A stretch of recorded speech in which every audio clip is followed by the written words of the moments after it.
Hello friends, welcome back to the channel. Welcome back to another schedule reaction video. In today's video, I will be delving into my flight attendant August schedule. Let's jump right into it. Before I get started, please take note that although I am a third-year flight attendant, I'm still currently on a second-year flight attendant pay, which is $43.32. The schedule value for this schedule period or this bid period is 81 hours plus or minus 7 hours. What that means is that the maximum can be scheduled for is 81 hours plus 7 hours, and the minimum I can be scheduled for is 81 hours minus 7 hours. You do have the option to ask for more hours or lesser hours. However, you being able to hold that request is simply based on how senior you are. The third thing to note is that the bid period for August is between August 1st to August 30th. I know August starts from the 1st and ends on the 31st. However, based on our scheduled bid period, it is for August 1st to August 30th. Lastly, please take note that our schedules for the coming month is released in the prior month. What that means is that we have the opportunity to ask for what we want in our coming schedule or the next month's schedule while we're still in the current month. So in this case, our request for August schedule would be submitted in July, and then it is released or made available to us in the middle of July, so that we have almost a month, or less than a month actually, to move around things, to swap, and to pick up wherever we need to. So, what did I bid for? The first thing that I bid for are my reserve days. If you're new to the channel, with the airline that I work for, we are assigned 6 days of reserve every month until we get to the seniority where we're no longer assigned reserve. However, we're all line holders. You get assigned trips alongside your 6 days of reserve every month. So, what I bid for was to have my reserve start Tuesday, Wednesday, Thursdays. What that meant was that I avoided any reserve being scheduled between Friday to Monday. And then also, I asked that my reserve be scheduled after the 23rd of August. So, although I wanted not to be on Friday, Saturday, Sunday, Monday, I also want it scheduled after the 23rd of August. Although we get assigned 6 reserve days, you can choose to have 2 sets of two sets of 3-day reserves, or you can choose to have a 6-day straight. I opted for the 2 sets of 3-day reserve. The second thing that I bid for was my overall days off. I wanted anything else aside from my reserve that I'd be scheduled for not be on Friday, Saturday, Sunday, Monday. So my days off, I essentially asked that keep my days off as Friday to Monday. Anything else you do want to schedule me aside from my reserve, please put them on Tuesday, Wednesday, Thursdays. The third thing that I asked for, also, in addition to my days off, were specific dates off, which was 1st to the 3rd of August. The reason why I did that was because of my current schedule and what I'm currently scheduled to work towards the end of July. I wanted to have enough room towards the bottom end of my schedule for July so I can easily move stuff from August towards the top part of August and towards the end of July. Next was my schedule value. I always bid for this. I always ask for 45-hour schedule value. I've never been senior enough to hold this request. However, I'm just hoping that the crew scheduling gods might bestow upon me a schedule that has 45 hours one of these days. So that's what your girl has been wishing for. The other thing that I asked for was to avoid flying lead.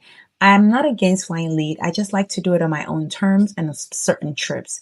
So I automatically avoid lead. As a new flight attendant, though, I will say that when you're super junior, sometimes the way to get some of the trips that you actually want is not to avoid flying lead so that you can get assigned those trips, but possibly in lead position. I know a flight attendant that used to do that, and they were able to get the high credit trips that they wanted and the type of trips that they wanted at the end of the day because they did not waive the ability to be assigned trips that were lead position. But I avoid this. Next was avoid the Boeing 717 aircraft. That aircraft is just too loud for me. All our planes are loud. However, that aircraft is much louder than the others, although it doesn't meet the threshold where it becomes a problem for us. However, I think of it as being on it long term. The more I fly on it, the more I increase my chance or I become predisposed to whatever negative impact that loud noise might have on my ear. So I just avoid it. Plus, I'm not a fan of the tail cone, so it is what it is.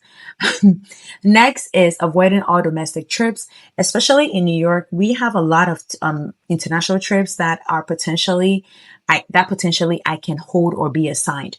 I might not be able to get on the days that I do want to work, which is the Tuesday, Wednesday, Thursdays, but just in case for whatever reason the system decides to schedule me all weekends because for whatever reason I can't hold any weekends off, then I put this in there just to cover me. So if you're going to schedule me weekends, try as much as possible to give me international trips if I'm senior enough to get it. Next was high credit trips. Between 3 days, 2 days, and 1 day trips, I wanted all my 3 day trips to be above 18 hours, 2 day trips be above 13 hours, and 1 day trips be above 8 hours. Next was avoid 1 to 10 day trips. The whole point is I want to work as little as possible. So I am just trying to buttress that request. So I don't want domestic trips. Now I'm telling you, don't schedule me any trips at all. I've never been able to hold this, but it's just a way to let the system know that I really want more days off. So do whatever you can to give it to me. Last but not the least is to avoid more than 3 flights per day.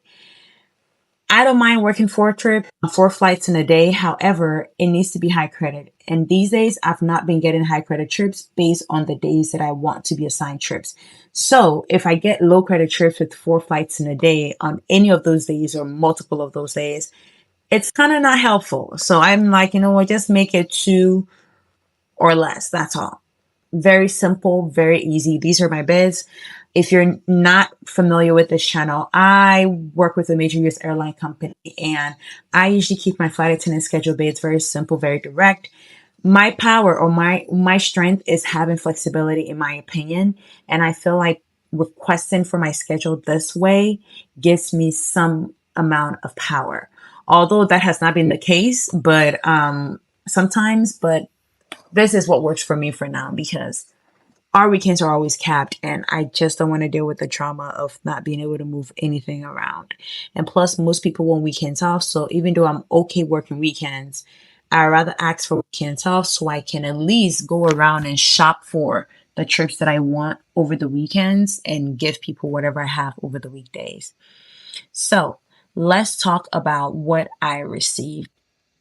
So, based on my bid request, with regards to my reserve start dates, I had both reserve starts Tuesday, Wednesday, Thursday. So that was granted. However, they did not start after the 23rd of August.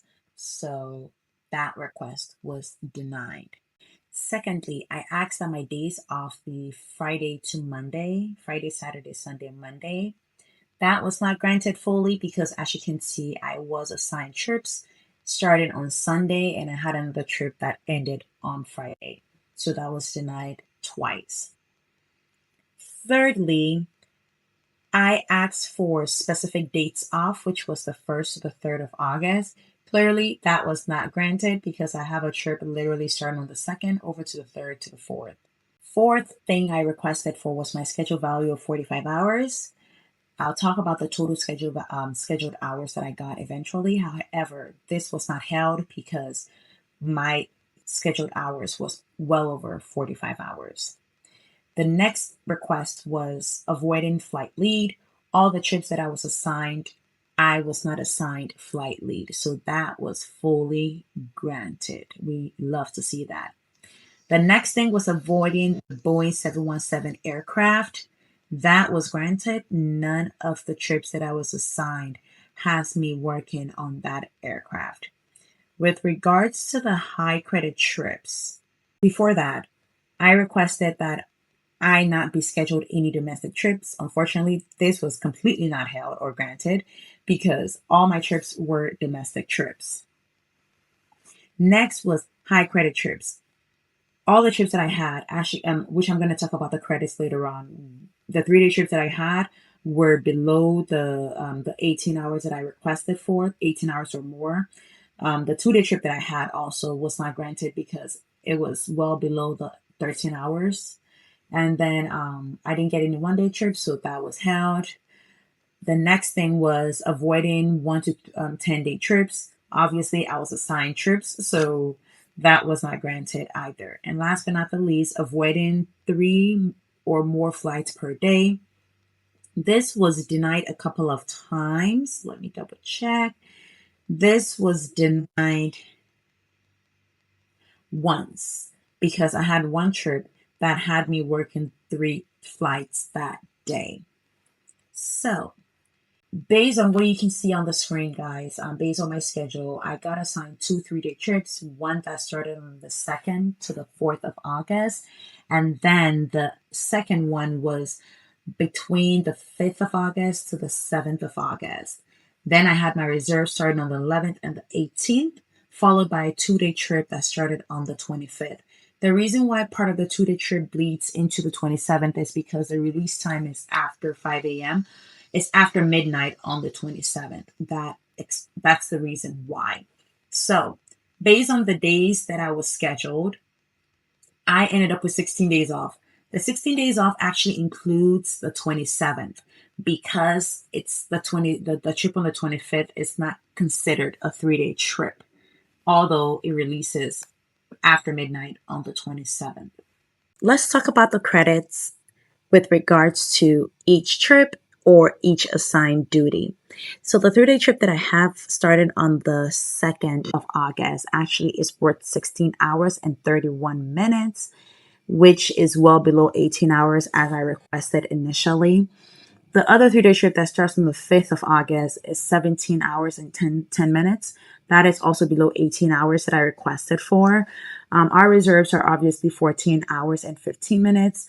Each, once again, if you get assigned a 3-day trip that's well over those hours, you would get more pay. If it's below, you're entitled to only the 14.15. Lastly, the 2-day trip that I was assigned on the 25th has hours being 11, a credit being 11 hours and 56 minutes, which is also below the 13 hours minimum that I requested for. So as you can see, crew scheduling said, you're not getting anything that you want, okay? We're going to try as much as possible to get your days off, but that's about it, okay? But the total number of hours that I was scheduled in all was 74 hours and 7 minutes. No, and 7 seconds. That's, yeah. Whatever that's supposed to be. But yes, as I said initially, our schedule value was 81 plus or minus 7 hours. So essentially, I got assigned, I believe, the minimum that I could get assigned. So at least they didn't give me more than the minimum. So I guess your girl cannot complain. But once again, I have 16 days off total. So let's jump into the fun part. The 3-day trip that I have scheduled on the 2nd of August, worth 16 hours and 31 minutes, has a monetary value of $940.55. The 3-day trip on the 5th, which is worth 17 hours and 10 minutes, is worth $931.76. You will notice that although the 3-day trip on the 5th, it has more credit, it's worth less, slightly less than the 3-day trip that is worth 16 hours and 31 minutes on the 2nd. That's because I believe the 3-day trip that I have on the 2nd has me going international. I will be traveling internationally. That's the reason why. I think I'll be going to Canada or something like that. So that's the reason why it's a little bit worth more, because if you watch my previous videos, when we work internationally, on top of our regular pay, we get additional pay for working international flights as well. So that's the reason why. So some things may look certain way on the surface, but when you dig deep, you realize that it might be actually worth your time, depending on what kind of trips or flights you're working on that rotation. Each reserve is worth $617.31.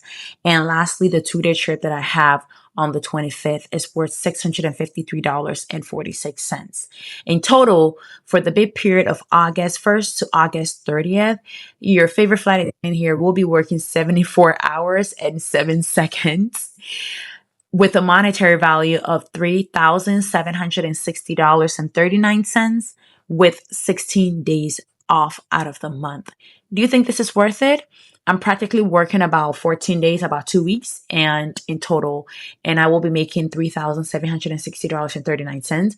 It's honestly becoming a trend. I feel like I've been averaging this amount all the time whenever schedules are released. So is that a good thing? Is that a bad thing? I don't know. I'm not senior enough to care. But ultimately, this is what I got assigned. This is what your girl got in August.